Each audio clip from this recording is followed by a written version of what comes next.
Here's what President Biden said ahead of Israel's ground invasion, the operation into Lebanon yesterday. Watch. Well, just the fact that Israel may be now launching a limited operation into Lebanon. Are you aware of that? Are you comfortable with their plans? I'm more aware than you might know, and I'm comfortable with them stopping. We should have a ceasefire now. Joining me now is Fox News senior strategic analyst and chairman of the Institute for the Study of War, General Jack Keane. General, it's good to see you. Thanks so much for being here this morning. Give us your reaction. President Biden keeps saying the same thing. He wants a ceasefire now. Israel is in the middle of this operation and has been quite successful against these Hezbollah terrorists. Your thoughts? Yeah, well, it makes no sense what the president is really saying here. I mean, what Israel's trying to accomplish is they want to stop the attacks that are coming into northern Israel that have displaced 70,000 of their citizens. And as a result of that, their border's been redefined and they've lost 10% of Israel.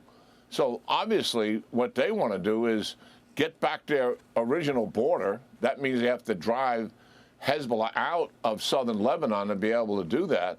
And I think this limited offensive operation is designed to do two things. One, prevent an Hamas-type attack across the border from the tunnel complexes and other things that Hezbollah has in southern Lebanon. And two, make certain that the artillery attacks, that the rocket attacks that are going into northern Israel stop. That's the mission. The word limited is being used because they're not conducting an all-out invasion of southern Lebanon, which would lead into central Lebanon like they did in 2006. They're trying to distinguish the two by using those military terms. That's the purpose of the operation, and it is limited in that sense. However, the air campaign is going on for sure to destroy as much of the rockets and missiles.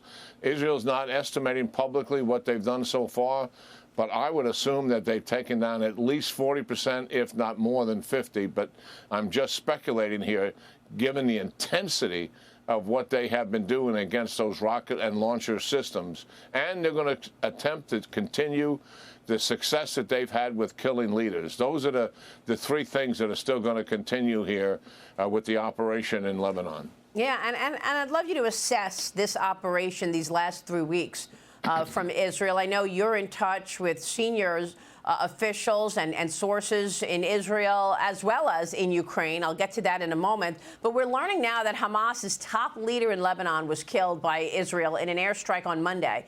It was also a high-ranking employee at the UN Relief and Works Agency. He worked for the UN agency as a school principal and was also the head of the union that represented thousands of teachers, but was placed on leave without pay in March after the agency opened this investigation into his political activity. And now we learn that he's a leader in Hezbollah. A new analysis also reveals that U.S. bombs were likely used to kill that Hezbollah leader, Nasrallah, in Beirut last week. General, your reaction to these high-profile eliminations of Hezbollah leadership? Well, certainly the UNRWA organization that you brought up here, the Israelis have indicated that 12 members of that organization participated in the October 7th attacks, and they've told that to UNRWA, you know, over a year ago. And obviously now we have a member of UNRWA who is the #1 Hamas leader in Lebanon who was just killed by an airstrike. I mean, this is an organization that we've got to stand away from. And we should use our influence also getting other countries in the world not to provide money to it. They get hundreds of millions of dollars in donor gifts to operate in the Middle East. They're a huge organization in the Middle East, some 32,000 strong. And this organization is fundamentally corrupt with terrorists inside of it, and we've got to stand down from any support whatsoever from it. That's the reality of what we're doing. What the Israelis done, Maria, in taking down the Hezbollah leadership is really quite remarkable. I mean, they've decapitated their entire leadership infrastructure. They have certainly some tactical commanders and some operational commanders that have not been killed, but it's severely degraded the organization. It hasn't changed the fact that they've got tens of thousands of fighters and tens of thousands of rockets and missiles left. But certainly the organization is going to take some time to be able to recover from such a major setback like that. The other thing I would add is I think Israel's got Iran on its heels. The administration doesn't want to talk about it because they have a hands-off approach. But I think after Haniyeh was killed in a high-security zone in Tehran, in a general vicinity where the other officials live, Iran promised retaliation. It's been over 8 weeks.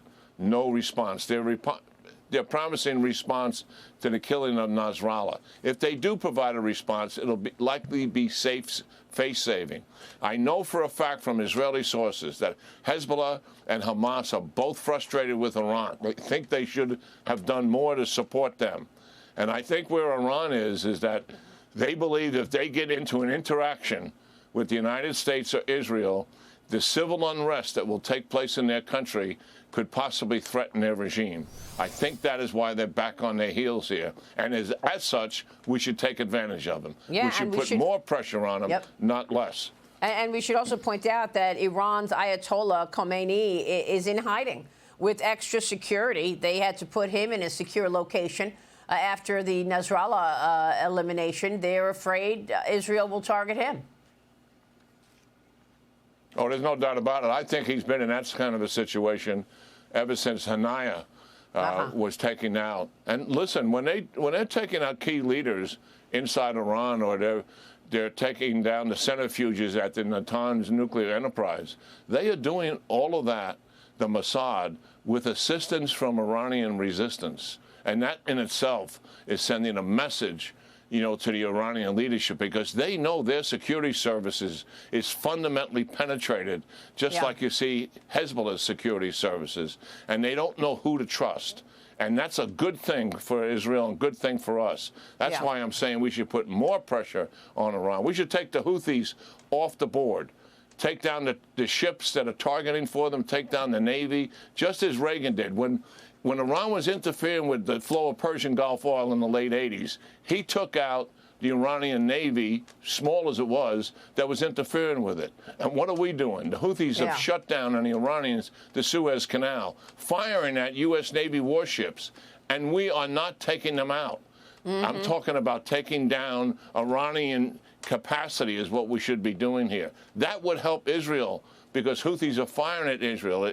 It would, and also would put Iran even further back on its heels. Yeah, that's great conversation, really important point. And we didn't get to the connection of China, as China supports Iran, but we'll get to that next time. General, it's good to see you, sir. Thank you.